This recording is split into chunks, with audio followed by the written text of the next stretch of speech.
Hi, everybody. So I guess I'll begin this. Is this mic really on? I guess it is. So I just met Ross. He seems very nice. He's very brave, and he's a very good researcher. And I wanted to just talk very briefly about the book before we start the conversation, because it's really an incredible book. It's filled with the detail of research, but it still reads like a thriller. And just the way you have with a thriller, there's a sort of atmosphere of violence, the poverty-stricken slums, the corruption of the politicians, the police, the judicial system. There's suspense about victims and witnesses. There's the influence of the international drug trafficking cartels and the local Honduran gangs. And then what Graham Greene called the quiet Americans, both in the State Department, the foreign aid system, and most centrally, the non-governmental organizations, which is what Ross followed. It's a perfect stew for a thriller. And for this book, from all of these elements, Ross chose one central NGO run by an American missionary to follow. So what I wanted to ask you is, how did you choose Kurt Ver Beek? And why did you choose him? Was it a retrospective choice that you'd seen all that he'd done up to that point where you first met him? Or did you meet him in a darkened bar where he was surrounded by his posse and you heard that it was interesting? Yeah, I mean, it was more a serendipitous moment, and it wasn't me going to Honduras and looking for a story. I was here working for these criminologists, and You're in LA or here, America? here in LA, and we had talked a little bit before about the book Ghetto Side, but that's all about the problem of impunity in the United States. And I think this is something that a lot of people don't realize, but whereas in most like wealthy democracies in Europe and Asia, 85, 95% of murders are solved. In the United States, it's more like 60%. And for non-fatal shootings, it's even more low. So we were studying that problem. I was working for these criminologists, and they said, hey, like, look into this and see if there's any potential solutions. And the capstone of that project was essentially a conference that was organized in New York City. It was like the New York City chief of detectives and professors who were experts in ballistics, like that sort of thing, people who knew about solving homicides. And the guy who organized it and hired me, David Kennedy, knew Kurt, and he invited him to speak. And he gave this like PowerPoint presentation, which was in his way, not, I wouldn't call it academic, but He's kind of geeky. a little bit, yeah, a little plain, a little unadorned slides, but like what he was describing was not just this life that had been so dramatic and thrilling and doing all this dangerous things, but they had developed this program which, in a place that was more violent, had higher rates of impunity, had greater mistrust between witnesses and law enforcement. They had gone in there and tried to solve this impunity problem, and they claimed to have been quite successful at it. So I was very interested in that and just totally amazed and interested by him, and that's what led me to the story. Interesting. I wouldn't have suspected that it had to do with your criminological education, except that I knew from the flap copy that you had that, but I didn't really realize that that's how you came upon the story and understood kind of immediately that it could be a really good story. The journalistic training kicked in, I like to think, even though there wasn't that much of it, right? No, there was none of it. Yeah. And one of the things that's interesting to me is how much journalism you used to check your story and find your story once you were doing it, and yet you weren't a journalist. So it's more like historical research and current events research as you go along. No, I mean, it was journalism. I was actually just discussing this with your husband, but I was the beneficiary of mentorship, and the woman who wrote the book Ghetto Side, Jill Aovi, I got to know through that research process I described, and told her about this story and was very excited about it. and she encouraged me to pursue it, and not just sort of, she didn't just sort of kick me down the rabbit hole, but throughout this whole process was almost like my coach and friend, and really helped me figure out what to do. And but it That was was a still, great book, but I mean, here we really remember that book because it was the first book that really exposed why there was so much distrust of the cops in the LA neighborhoods. She was a reporter for the LA Times, and she talked about impunity for the big crimes and over policing for the little crimes. I don't think we saw that much over policing in Honduras for the little crimes. yeah, I mean, where this story starts is these neighborhoods where, you have a situation where there's gangs that, you know, essentially have a stranglehold on them, and they're, if you open up a business there, you're going to pay extortion. You're going to pay a monthly amount to the gang, and then they're obviously killing people and robbing and doing all the bad things you could imagine. Yet the criminal justice system there had no ability to actually lay down the law. And that's somewhat a function of extreme poverty. You go into a police station in Honduras, you may see desks with no computers, printers with no ink. They might not even have cars to use to go make arrests. And some of it's corruption, and some of it's just fear. I mean, the cops themselves were afraid to even go into these neighborhoods. So, um, that all combined to create a situation where these gangs, and this gang in particular, that was in control of Puchos? the Puchos, that was in control of this neighborhood. You didn't only have to, if you lived in Nueva Suyapa, you didn't only have the experience of getting hurt by them or scared by them. You also had the experience of watching them get away with it all, which was Right. very And frustrating. also, sometimes you weren't sure whether their connections to the police were stronger than the population's connection. So if you saw a murder, and you document this several times, you don't want to be the witness who saw the murder. Can you talk a little bit about how uh, the ASJ convinced people to actually go and testify, and the ruses that had to be used to protect them? Sure. Yeah. So the book is really about this charity and these two guys who spend their lives doing normal charity stuff until they say, we got to do something about lawlessness and violence. And that's an impulse that other private citizens in Honduras have, but the typical response is violent vigilantism. So people take up arms and they kill the people who they think deserve to be killed. Revenge killings. Revenge killing, or yeah, yeah. And they say, no, we don't think that's right. What we want to do is actually solve murders. And that may seem like something that private citizens can't get involved in. Very much so. Yeah, Actually, I think that, yeah, I mean, we assume that government should be doing that, and only government should be doing that. But if you actually understand the reality of crime and how these murders are solved, you understand that it's usually just about witnesses. And can you find the witness and convince them to testify and keep them safe throughout that process? So you don't really need a badge to do that. You also don't need a badge to learn about the gang, who runs it, what's their real name, what do they look like, where do they live.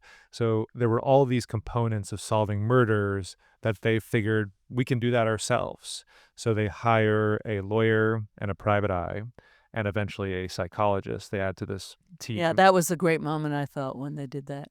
Yeah, yeah, and they start solving murders, and it's a matter of cultivating the witnesses, and it's a matter of gathering intelligence about this gang.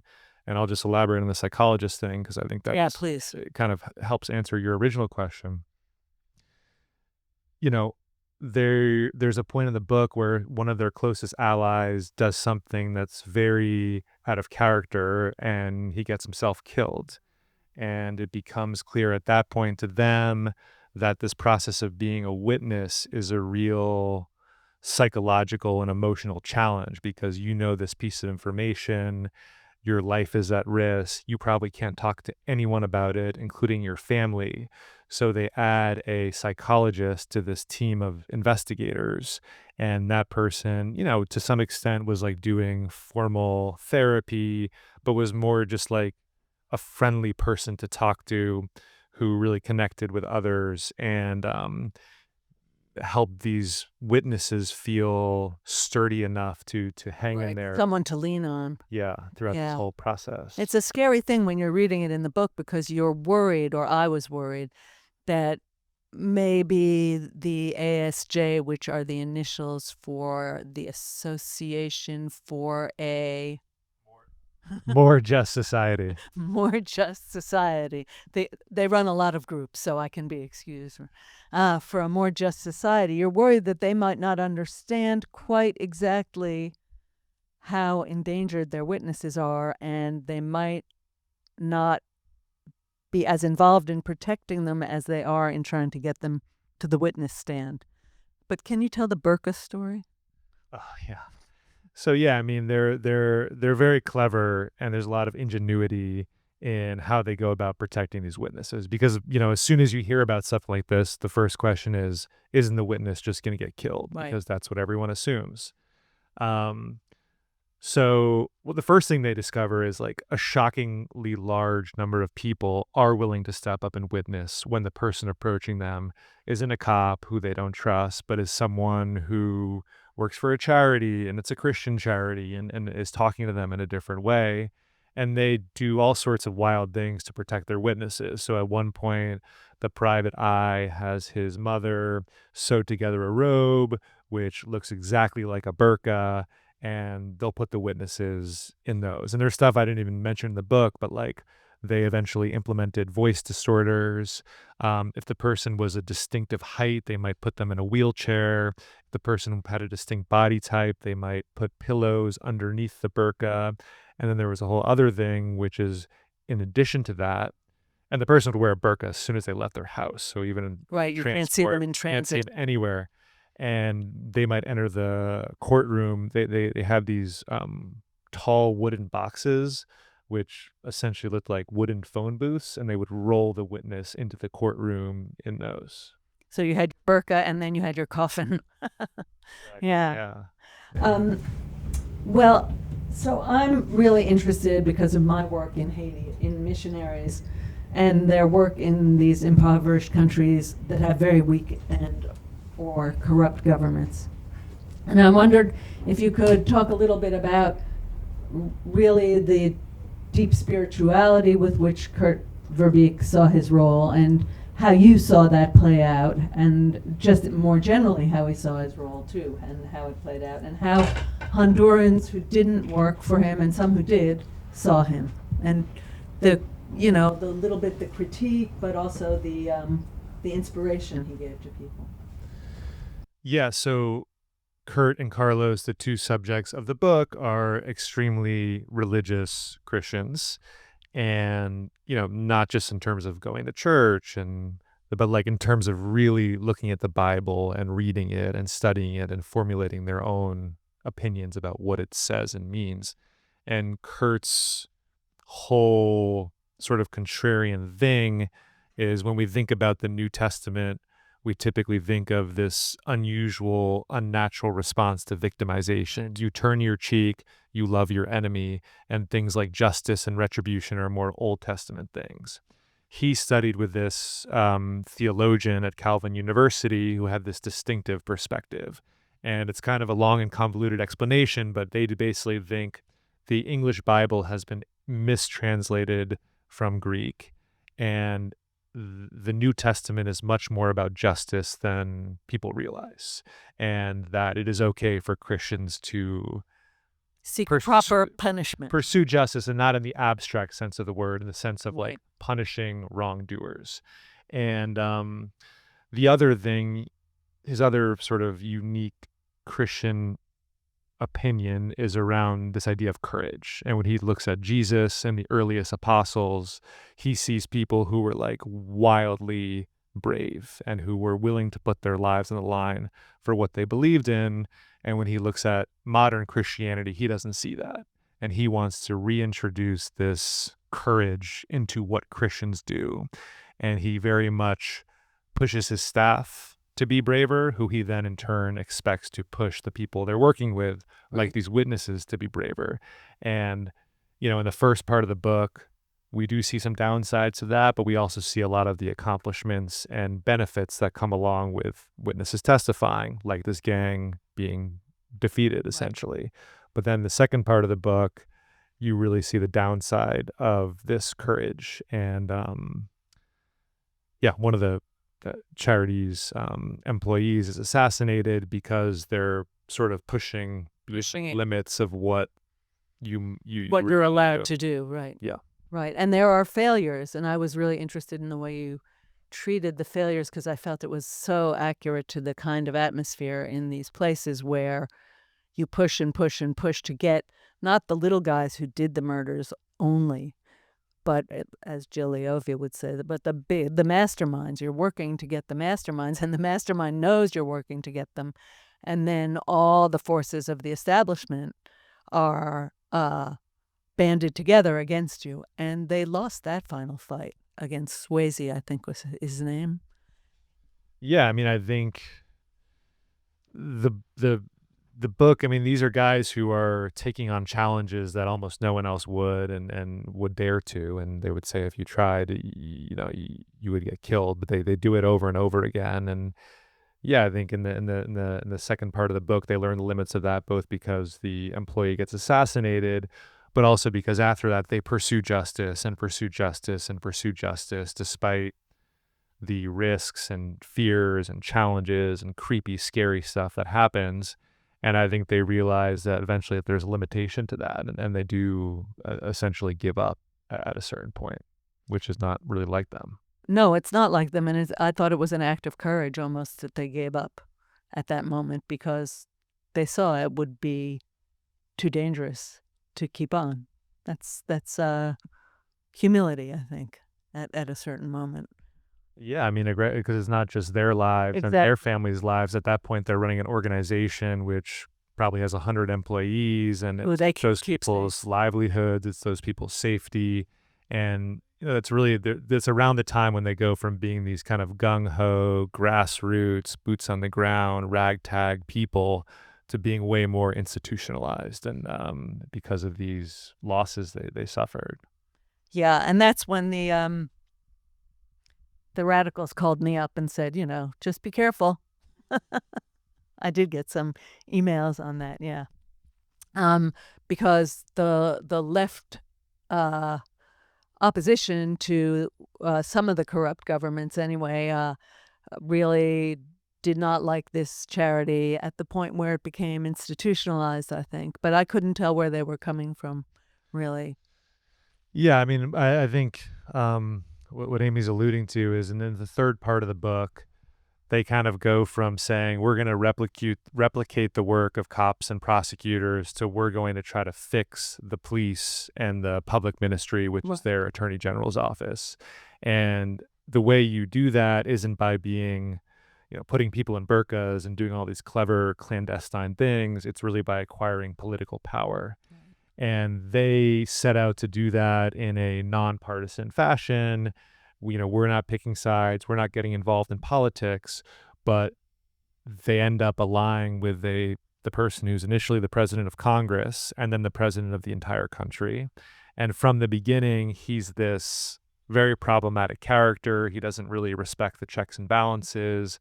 If the Supreme Court does something he doesn't like, he'll just fire them all, which is unconstitutional.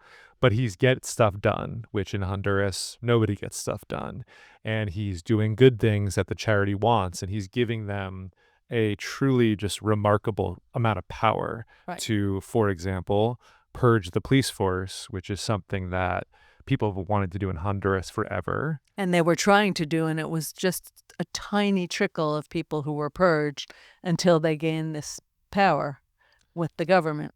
And then it became something. Yeah, so there's been so many farces of police purges before. They'll announce them. Oh my God, the police did this time. Now we're finally putting our foot down. We're going to fire them all. And they end up firing like 30 low-level cops. And it's just been a lot of that. And no one has had the guts to actually fire the people who were involved in narco trafficking and murder for hire and selling guns to the gangs. But I mean, at a certain point, this charity acquires that power. and they end up firing like half of the entire police force, basically the entire high command. So that the most ominous big figure is on the force, which is something people have been trying to do ever since it was spun out of the military in like the early 90s. But there's always a flip side when you try to do stuff in a place like Honduras. And the flip side was that the way they got that power was by working with this president. And sort of giving him a mask of do-gooder. I don't think Yet they he would was say doing they it. deliberately were Oh, no. endorsing him as a do-gooder, but he's a brilliant politician, and he was very good at using them and what they were doing to market and present himself as a do-gooder, not just to the Honduran But people, internationally. but internationally to the American government, the embassy, the UN, think tanks in Washington. So he was very good at parlaying that into him looking good. And as he became more and more of a tainted figure and eventually a convicted criminal who's now going to spend the rest of his life in an American prison, that is what damaged the reputation of the charity to the point where, as you say, the Honduran left now hates them. Hates them, and the new president, well, not so new anymore, Xiomara Castro, won't have them around either, or wouldn't at the end of your book, at any rate. Yeah. I mean, they kind of soar up to these incredible heights of having this political power, which you never would imagine a little charity could possibly have. And then when the new administration took over, they've sort of pushed them to the outside, and they are still there releasing these very powerful reports about corruption, and they're in the news.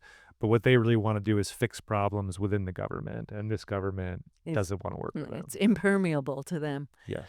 I wondered if you would talk a little bit about what it was like just to be reporting there and dealing with these people, including like Carlos and Cholo, Macario, if you knew all of them, Dionisio, and what that felt like to be in Nueva Suyapa. Nueva Suyapa. Suyapa. Yeah, so it was great. So when I was down there, I lived in Nueva Suyapa. Did you live with them at their place over? I lived with a different family. Yeah. Not too far. Yeah. But that was a great thing to do because you just get to know the neighborhood so well. And I tried to bring out the details in the book, and it's just how you eventually reach the people you want to talk to, which is a very sort of tedious person-to-person process because Nueva Suyapa and Tegucigalpa in general isn't a place you can just like walk around and like. Right. Well, I once tried to go down and live in a Haitian shantytown, and like the people I knew there were like, well, you have to have a reason for living here, and you can't just walk in and live here. No way. You will be attacked and it just won't work. But you had them, so you had sort of some kind of security there. Yeah, and there are like missionaries or like charity people who do pop through. So I think, obviously to the people I was interviewing, they knew that I was a journalist, but I assumed that like the average person who saw me on like the bus or a street would have just assumed I was a missionary. And like the other thing you learn about these neighborhoods is they're very like sectorized. So within like, it's Nueva Suyapa, but there's actually like, I don't know, 20 different sectors. So like within my sector or a few others, I knew I could walk around and be fine. But if I wanted to go into, for example, the place where the Puchos had their home base, I maybe had to go with like a very specific person at a specific time. A known person. And there maybe felt a little bit more, had just be a little more cautious. Yeah. And did you have fun?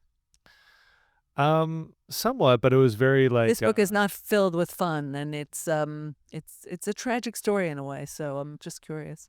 Yeah, it felt just more like hard work, being stressed out because it was so hard to like figure out who I wanted to talk to. How do I get their number? Like I'm harassing them on WhatsApp. They didn't show up for the meeting. I got to like try to reschedule. And then as I said before,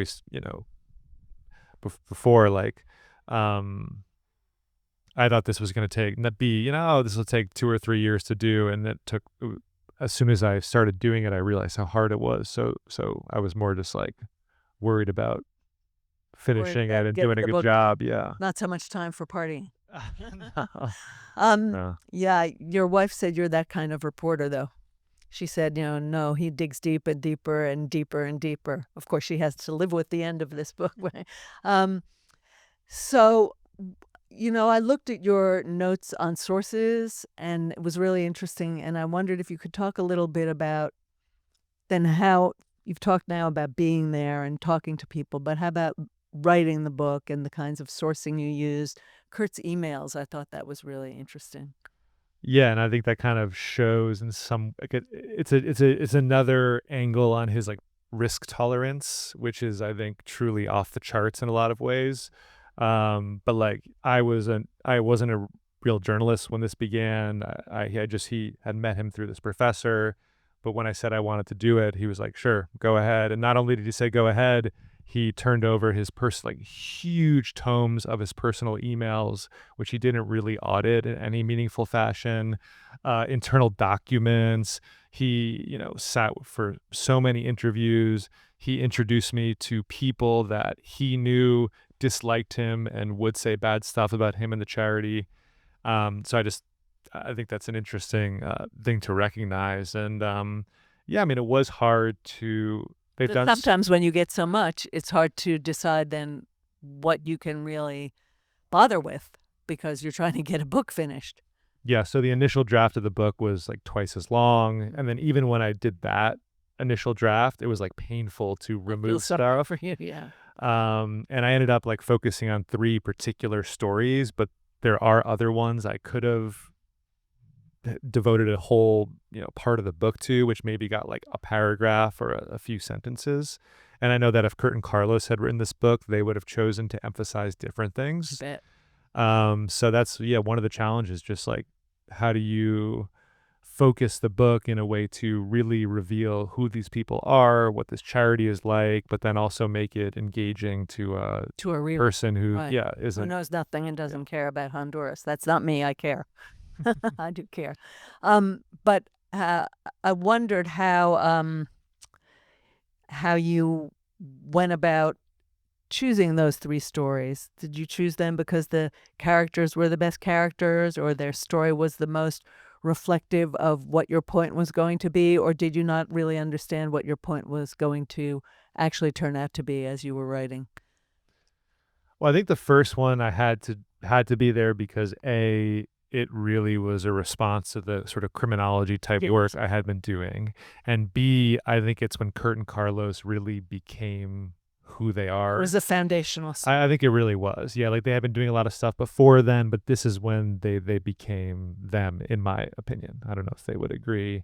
And then the political one, that just is so wide reaching in terms of the impact and the ambition, and it defines what a charity is now, which is this very institutionalized thing that gets money from the U.S. government, or at least used to. Right.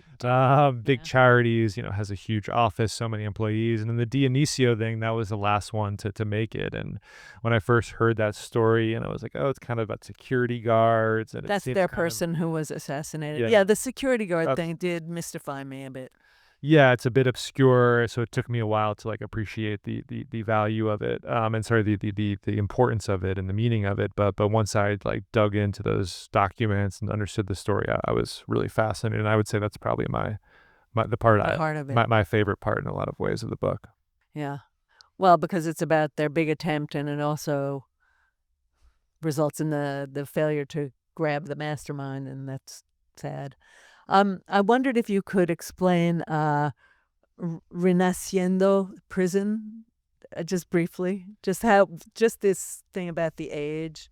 Chelito, one of the bad guys in the book. So we're kind of this is maybe a slight spoiler. Slightly in the weeds, yeah. But one of the things that happened is there's this just long history of the United States and other international bodies. They make changes in Honduras with good intentions, and then there's these unexpected results. So one was, this is a good thing to do. We're going to create a separate system for juvenile criminals. And we're actually not even call them criminals. We're going to create a whole nomenclature. We're not going to put them in the adult prisons. And as you can imagine, there are a lot of them. There's a lot of situations. But we're going to say, okay, if a 16-year-old commits a crime, we're going to limit the sentence. So maybe the worst they can get is 6 years, whereas if a 19-year-old murders a bunch of people, they'll spend their life in prison or something. We're going to create this whole separate system. But lo and behold, in a place with such weak institutions and record keeping, this creates a situation where they're all pretending to be kids. So they just start carrying birth certificates. There's not even a photo on it. It just has the name of the mom and the dad. And if they get arrested, if they're 19 or 20, they say, no, I'm 16, I'm 17. Right. Look at this birth certificate I have. And they do that, A, because the sentence lengths are way shorter, and B, because the juvenile prison, where there's all sorts of restrictions about what the guards can do and how severe it can be, it's easy for them to escape. So part of what the charity has to do is figure out how old these people are, what their real They're like people carding you at a bar. This charity at one point. But it makes a huge difference. It makes the total difference. It would, if you put them in the adult prison, it's harder to escape from, and they're going to be there for 12, 15 years, whatever it is, depending on the crime. And but there's a flip side to this, and this gets into like the moral quandaries and why I think the story is really interesting. Is like, this prison is easy to escape, but it's also like, I think hellhole is the right word. It's like truly a disgusting, terrible place where the guards are abusing the kids. So, in the book, they're getting some traction in terms of making arrests and sending people to prison, and it feels like success. But then they actually hear the stories of what's going on in this prison and just the horrors there. And they're like, oh my God, are we doing something wrong? Can Christians really be sending kids, minors, to a place like this? And it just is this moral quandary. It's like, you're making the neighborhood safer, you're finally getting them arrested, but are we doing the right thing? Right. And when they live through it, are they going to be better people when they come out or worse? And plus that the whole ability to escape gives them a sense that this is all a sham in the end too. So yeah. Well, I wanted to discuss what I think is at the heart of the book, which is you feel you get trapped in a political dilemma or some kind of conundrum that to fix things, you have to sometimes have a working relation with a corrupt establishment, or can you work outside the system to change it? Can you work outside the system to change it? Which is what I always believed, but as I grow older, I hardly believe that anymore. But can you really fix things if you're working with a corrupt establishment? And there's Audre Lorde's famous quote, which is, the master's house cannot be dismantled with the master's tools. Do we even believe that? It sounds rather resonant, I know, but I'm not sure, given the systems that there are, that we can really believe that. But what do you think, and as you watch this unfold? Yeah, I think that's like one of the debates that happens, and I think, maybe I'll first share Kurt and Carlos's perspective. I think especially when they get into the realm of like national politics, they see all of these people who have such strong opinions and make a lot of noise, but who never actually get stuff done. And I think probably would be hesitant to be thrust in a role where they had the keys to actually make changes, because that's when you get into these moral gray areas. And I think what I admire about Kurt and Carlos is they are very idealistic people who have these religious values, who have these values related to human rights, and they really are passionate about them. But they also have this pragmatism to actually like get stuff done. And I guess my personal opinion would be, yeah, like I do think you have to work with what's there to some extent. Get your hands dirty. I think you do have to get your hands dirty. And like, when all the human rights activists had been calling to purge the police, but none of them had ever garnered the power to actually do it. But then when Kurt and Carlos did do it through their charity and a few other people they were working with, like they had to do all these things which were questionable. And I admire that they're willing to do that in the name of progress. And my instinct would be that's a better approach than just the just the sort of grandstanding or other things. But I don't know. I don't know if that's I correct. don't know, because you get I it don't know if that's done, right. but then does it last? I don't know what the solution is either. What did Gigliovi say to you about that? Did she talk about that? Um, I don't know. I would assume she'd probably be on the side of more like working through the system to the extent you Institutions. can. Um, but I don't know. I mean, there's obviously moments when like real protest movements have had big effects, and like that's very common in Honduras too. But Did the people come out in the streets in huge numbers on the issue of criminology um, or justice for? I mean, it's more like, I mean, like, for example, there's a point in the book where, the president that they're collaborating with, What's his name? Juan Orlando Hernandez. So a few years back, there had been a terrible scandal where $300 million or something was stolen Right. from the Social Security system. And $300 million is a lot anywhere. But in Honduras, It's a that's really like lot, right?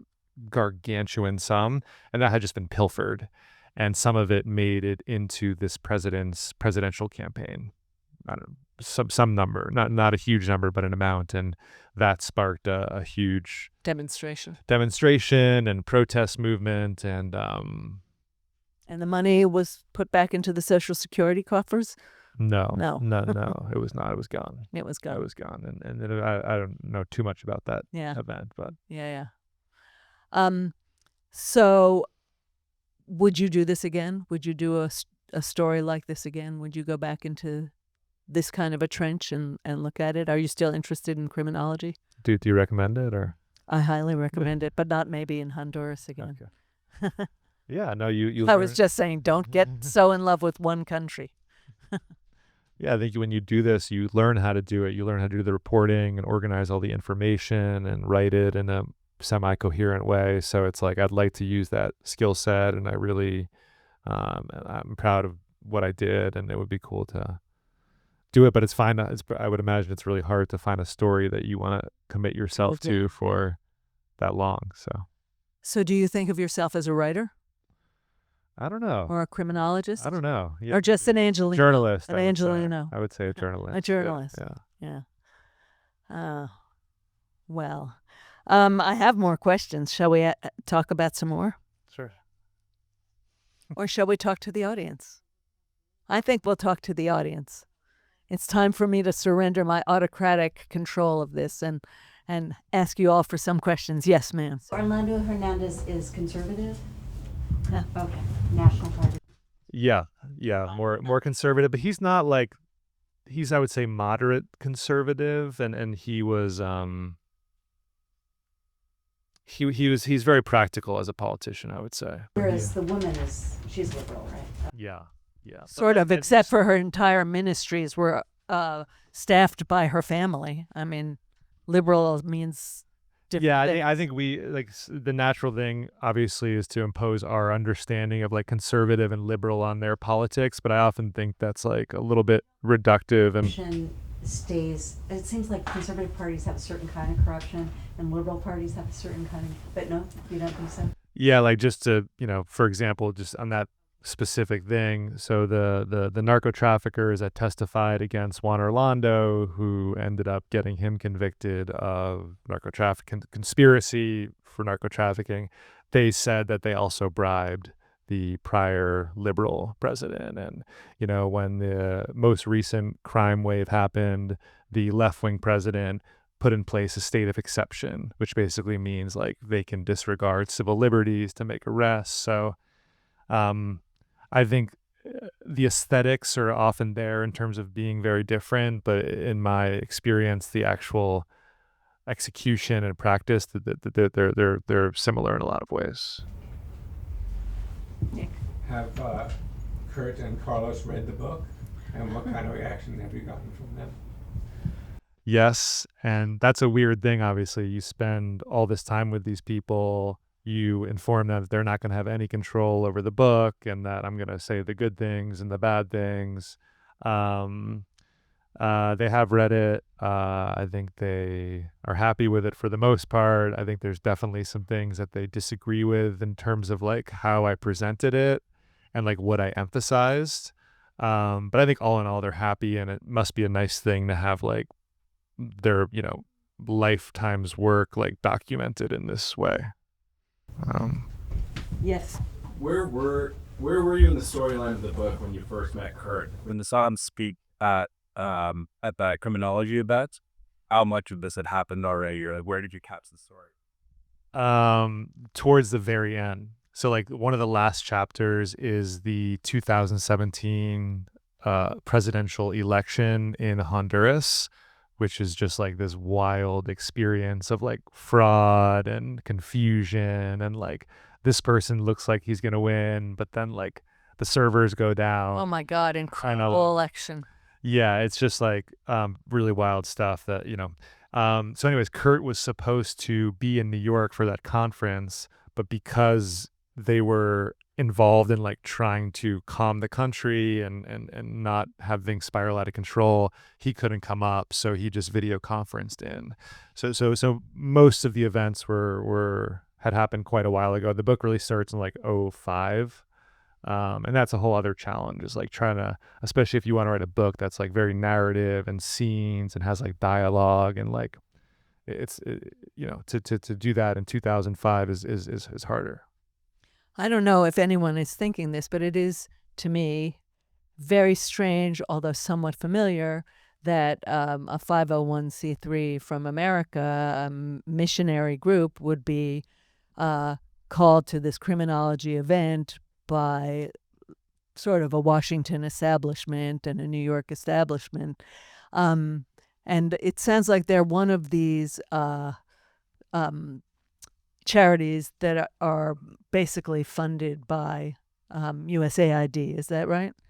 Was that their biggest portion of their funding? I know they had all the funding from the Dutch Reformed Church too. So most of it, and I think like there's a casual, most of it's just churches. So like a lot of Kurt will go to Christian Reformed churches across the country. And, he grew up as part of the Dutch Midwest, which is this, kind of swath of Illinois and Michigan and Iowa, people of Dutch descent. So a lot of their supporters are like almost middle class people from there, and then just various others. There was a point in time where they were getting a lot of money through USAID, maybe like 2014, 15, 16, 17, but up to the election? Well, there was the original Trump aid cuts. I don't know if people remember this, but in like 2019, he tweeted like, "I'm sick of these caravans. I'm cutting off all aid." And at the time, ASJ was getting half of its funding from the American government. So this was like an existential crisis. That's when they called the meeting of donors or something. Yeah, they ended up like raising a lot of money quickly to replace that. But after that, they were like, we don't want to be exposed to this. It came back during Biden, but they're like, we don't want to be overexposed to this. So like when the recent aid cut happened, maybe that was like under 10% of their funding. That was smart. Yeah. Anyone else? How about on the sidelines in the peanut gallery? No, I don't even know what time it is. Have we done our work, or do we need to? Oh. So is it basically just the corruption as a function of poverty? And so if they discover oil, things would be different, or? Well, I think the biggest source of that is actually narco trafficking, which is probably worth more than oil or in that territory, because one of the things I talk about in the book, and something Amy probably does know about, is, back in the day, cocaine got to the U.S. by going up through the Caribbean Sea. The U.S. government spent $1 gazillion stopping that, and then it basically just shifted westward to Honduras. So as of 2011, which is when it was the country with the highest homicide rate in the world, the U.S. government estimated that like 85% of the cocaine that got to the United States stopped in Honduras first. And this is a very poor country. It's pretty small. So just what does that much money flowing through a country like that do? And if you're a policeman making $130 a month or something with no health care, and someone comes to you with a bag, what are you going to do? Or if you're a politician in a country, you have to run for president or for Congress, and there's not public financing of elections. There's not a ton of legitimate business people who can fund it. Where are you going to get the money for your campaign from? It's not a correctable problem. Well, that's The one of big the big questions. Yeah, I think Kurt and Carlos have this amazing optimism to them that it can be improved. That you changed. criticize sometimes. I think that I at least call out. Yeah, I mean, I respect it, but I think all of the accomplishments in the book, sometimes they're like, wow, I cannot believe they did this. But then you take a step back and be like, is this place, it's not objectively safe. It's Salvageable. not Right. objectively Yeah. less, I mean, it's less corrupt, but it's still very corrupt. So there's a sense of It's still the same where- question. Should you when's keep the end? trying yeah. if you can't fix it? But I think the answer to that is simply yes. But I did have another question, which is it, I mean, can your search for justice be so extreme that it is then not really useful too? Can it be so extreme that it's not useful? So that you are getting almost involved in the same kind of business that your prey, say, is involved in. Yeah, I mean that's like over and over again in the book. You see that. So, you know, we want to solve homicides. We want to get gang members arrested. Like, good idea. Like, everyone wants to do that. But how do you do that in a place like Honduras? So, as you know, they want to hire this detective and they want to hire this lawyer, but the type of people who share their values won't do the job. So they have to hire these people who have very different sets of values and who do things that they don't approve of. And not to mention just working with the police. I mean, there's obviously all sorts of criticisms about the police in the United States, but this is a police force where it's, you know, if they're making an arrest, it's very normal for them to just beat the crap out of the suspects after they're handcuffed. I mean, this is a police force where there's documented cases of them being assassins that you could pay to kill people. Right. So is it ethical ever to work with an institution like that? So I think they're pursuing justice, but in doing so, having to make compromises that are contrary to their and other people's ideals of how they want to be doing things.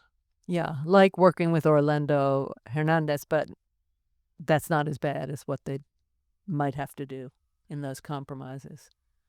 Yeah, that's the question. And That's is what- there where the was there a criticism degree is. of turning your eyes away, or were they always quite aware of like what Cholo was doing? And I think one of the things I respect about them is like in the moment of making these compromises, they were usually grappling with them in real time. There were people within the charity who were very critical of them working with the police, sending kids to this prison. And like those were active discussions that they had. They shared with some of their donors. And then in retrospect, they're very non-defensive about it and very willing to like delve into it and think through like, did we make the wrong Right. decision? So I do respect that about them. yeah, I noticed that Yeah. most people who work in these ways don't say, I think that time that was wrong. We shouldn't have done that. But Kurt does. He is willing to address those issues. Yeah, it's not. I don't think they're hard-headed people, Right. despite being very focused and idiosyncratic and sort of quixotic sometimes. I don't think they're, pig-headed No, in any way. not really. Oh, look. And no, you. How do you fix it? If you were president, what would you do? The country. Wow. Resign. I mean, I think this like campaign finance thing, which seems like totally nerdy and like boring, is a huge freaking problem. And just getting narco trafficking money out of politics. So I would probably like impose really strict transparency rules around how people are getting the money to run for campaigns and stuff. And then, yeah, I would make a huge investment in policing and criminal justice. And I think that there's one of the things that Kurt and Carlos showed through all this work is that like people have this tendency to paint like, oh, these cops are all like scumbags, like, like screw them. But like their whole thesis is like there actually are good cops and good prosecutors who want to do a good job and just don't have the resources to do it. So I think investing resources in that, and I don't know, I don't really have the answer, but I think those are important. Control of the ports. Yeah, but that's hard because it comes in little planes, it comes in submarines, it comes in little boats. So it's actually In the middle not of the even night, like right. ports. That's kind of impossible. It comes to the stop. beaches. Yes, the they coast. have a huge Caribbean coastline, so I don't think there's actually a way to stop it there. Maybe if you legalized it here, that would solve the problem there. But then there's obviously downsides to that as well. This might be naive. Could I ask the person behind you, and Okay, then I'll sure. ask you? Okay. How long did it take you to write the book? So that conference I described was January 2018, and then I emailed Kurt after that, and my first trip to Honduras was April 2018. But yeah. I think, what do you think this idea? I mean, and I think Haiti a little bit has tested water. Certainly LA has tested this up in theory some way. What if you it got a hopeless situation? What if you recognize the criminal parties and negotiate with them? What if you out them? I mean, the problems with that are like you're legitimating these institutions. That's been tried in El Salvador a lot. El Salvador has a long history of like the government doing deals with gangs, and even Bukele, there's been a bunch of reporting about him doing some of that. I don't know. I don't know if I would. It gets movement out of hopelessness, right? Maybe, but I think, I don't know if that's the solution. And the gangs already have relationships with the government. I mean, it's not like they're not speaking to each other. Just they don't do it in public. They don't bring them to the table. And I don't know about the gangs there, but the gangs in Haiti are very powerful men who would like to be president of Haiti. And I think that's the scary part for bringing them into the conversation. But they're real, so there is a reason to bring them into a conversation of some kind. Something even if people are bad, there's something about holding them accountable instead of letting them operate in the shadows. Yeah, I mean, I don't know too much about like what happened in Ireland, but I know that there was a process where the opposition, terror IRA people became like politicians. I don't know if that's a good comparison, but Truth and Justice Commissions, and yeah. Did you do a reveal on where the title came from, like in the book? Sorry, I haven't read it, so. no. Or can you speak to how you came up with the title? Yeah, I think the book and these two guys are like very much at the nexus of like Christianity and like justice, and I just felt like this phrase really was also at that same nexus. And the book in a lot of ways I think is like an homage to Witnesses, because I feel like in popular culture we're so used to seeing like the heroism in this realm being like the brilliant detective or like the prosecutor who like makes these amazing arguments, but I actually think, or the vigilante, I mean, Right. yeah, that's a whole even different level. Another Like, genre. but yeah, I mean, but I feel like the reality of the situation is like the real hero in these real world situations, like is this witness, this like random unheralded person. They know what happened and they're either going to testify about it or not. And they're not going to be paid money. They're not going to no one's going to make a statue to them. But if that person doesn't step up, then cases won't be solved, because it's pretty rare that physical evidence really sways a case. So anyways, I think that was kind of some of the rationale. I have a question about the subtitle. The subtitle is The Pursuit of Justice in a Violent Land, but no mention of Honduras. Why is that? Didn't fit? Well, I don't know that was so deliberate, but I will tell a funny story, which is that it was originally a crusade for justice in a violent land, and the subjects of the book really Did not want that. took exception to that, because they felt the crusaders were these violent thugs who had, Right, crusade.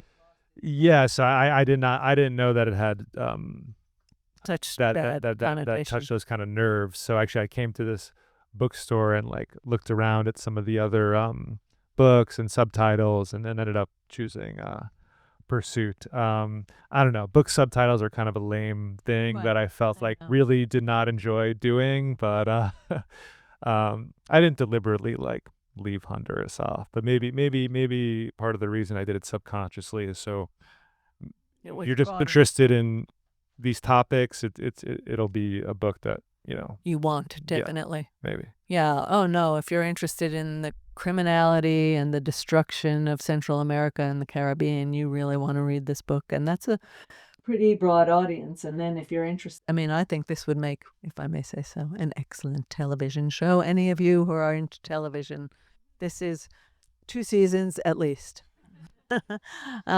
Because of the suspense and the incredible atmosphere of the book, and the leaders all around, both the bad guys and the good guys, are really of great interest.